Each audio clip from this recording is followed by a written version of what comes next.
Kasaragod ചന്ദര police സ്റ്റേഷനിലെ പോലീസുകാരിയെ വെട്ടിക്കൊന്ന ഭർത്താവ് കുറ്റക്കാരനെന്ന് കോടതി കണ്ടെത്തി. 2024 നവംബർ 20-നുണ്ടായ ഒരു സംഭവം തന്നെയാണിത്. പോലീസ് ഉദ്യോഗസ്ഥയായ ദിവ്യശ്രീ ഭർത്താവുമായിട്ട് ചില പ്രശ്നങ്ങളുണ്ടായിരുന്നു. ഭർത്താവ് രാജേഷ് 41 വയസ്സുണ്ട്. ഭർത്താവും ഇവരും തമ്മിൽ ചില അഭിപ്രായ വ്യത്യാസങ്ങളും. ഭർത്താവ് സ്ഥിരം മദ്യപാനിയുമായിരുന്നു. ദിവ്യശ്രീ ഭർത്താവിനെതിരായിട്ട് ഫാമിലി കോടതിയിൽ ഒരു കേസ് കൊടുത്തിരുന്നു. ആ കേസ് നടന്നുകൊണ്ടിരിക്കുകയായിരുന്നു. ഈ സംഭവ ദിവസം നവംബർ 21 വൈകിട്ട് അവർ ശബരിമല ഡ്യൂട്ടിക്ക് പോകാൻ തയ്യാറെടുക്കുകയായിരുന്നു വീട്ടിൽ.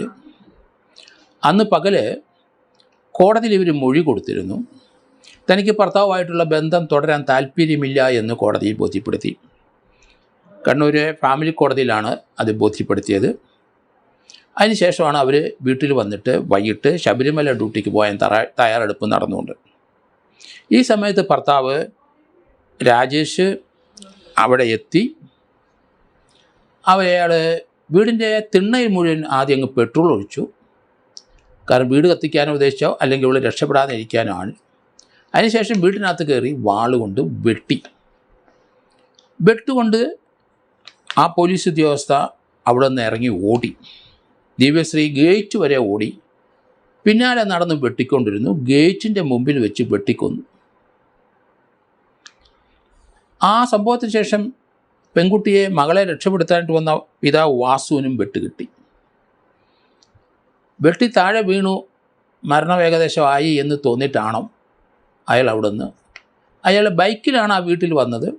ഭാര്യ വീട്ടിലെത്തിയത്. ബൈക്ക് അവിടെ ഇട്ടിട്ട് അയാൾ അവിടുന്ന് ഓടി ഒളിച്ചു. നാട്ടുകാരും പോലീസും എല്ലാം വന്നു.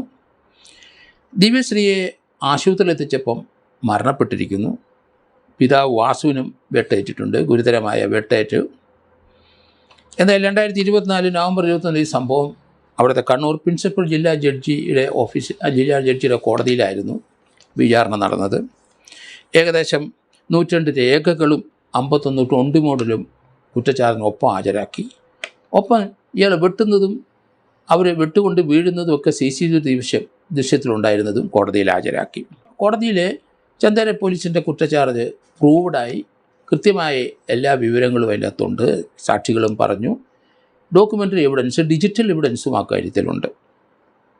എന്തായാലും അതിക്രൂരമായ ഒരു കൊലപാതകം തന്നെ. ദിവ്യശ്രീ എന്ന പോലീസ് ഉദ്യോഗസ്ഥ കരിവള്ളൂർ പാലിയേരി കൊവ്വലിലെ പി ദിവ്യശ്രീ എന്ന ആ ഉദ്യോഗസ്ഥയെ അതിദാരുണമായി കൊല്ലപ്പെട്ടു. കോടതിയിലെ ചന്ദന പോലീസ് കൊടുത്ത കുറ്റച്ചാർജ് കുറ്റമറ്റതായിരുന്നു. കൃത്യമായ എവിഡൻസുകളെല്ലാം വന്നു.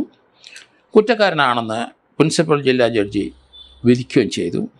10/4/2026 അടുത്ത ദിവസം ശിക്ഷ കോടതി വിധിക്കും എന്ന് കരുതുന്നു.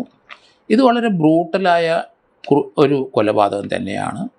ഇയാൾക്ക് ക്യാപിറ്റൽ പണിഷ്മെൻറ്റ് കൊടുക്കാൻ പാകത്തിനുള്ളൊരു കേസ് തന്നെയെന്ന് കരുതുന്നു. കാരണം അത്ര ബ്രൂട്ടലാണ് ആ മർഡർ. അതുകൊണ്ട് ഒരു ക്യാപിറ്റൽ പണിഷ്മെൻറ്റിലേക്ക് തന്നെ പോകും എന്നാണ് ഞാൻ കരുതുന്നത്. ഭാര്യ ഭർത്താവൊക്കെ ആയാലും ശരി, ഭാര്യയെ പിന്നാലെ നടന്ന അയാൾ വീട് കത്തിക്കാനും ശ്രമിച്ച് അല്ലെങ്കിൽ അവൾ രക്ഷപ്പെടാതിരിക്കാനുള്ള പ്രിപ്പറേഷൻ നടത്തിയ ശേഷം വീടിനകത്ത് കയറി വെട്ടി ജീവരക്ഷാർത്ഥം ഓടിയ ആളെ ആ ഗേറ്റ് വരെ ഓടിച്ചിട്ട് ഗേറ്റിലിട്ട് വെട്ടിക്കൊന്നു.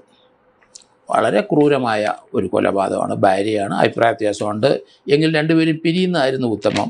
ഭാര്യയ്ക്ക് ഇയാളോടൊപ്പം താമസിക്കാനായിട്ട് കഴിയില്ല എന്ന് കോടതി പറഞ്ഞു. നല്ല മദ്യപാനിയാണ് ഇയാൾ. ഈ സംഭവത്തിന് ശേഷം അയാൾ വീട്ടിൽ നിന്ന് അയാളുടെ ബൈക്ക് എടുക്കാതെ അവിടുന്ന് ഓടി രക്ഷപ്പെട്ടിട്ട് അയാൾ അതിനടുത്തുള്ള ഒരു ബാറിൽ പോയിരുന്ന് മദ്യപിക്കുന്നതാണ് കാണുന്നത്. വളപട്ടണത്തെ ആ ബാറിലിരുന്ന് അടിച്ച് ഫിറ്റായിരിക്കുകയാണ്. പിന്നീട് അയാൾ വളപട്ടണത്തിനടുത്തുള്ള ATM'ൽ നിന്ന് പണം എടുത്തിട്ട് ബാറിൽ പോയി സുഖമായിട്ടിരുന്ന് മദ്യപിക്കുന്നതാണ് പോലീസ് കാണുന്നത്. ബാറിൽ വെച്ചാണ് ഇയാളെ അറസ്റ്റ് ചെയ്തത്.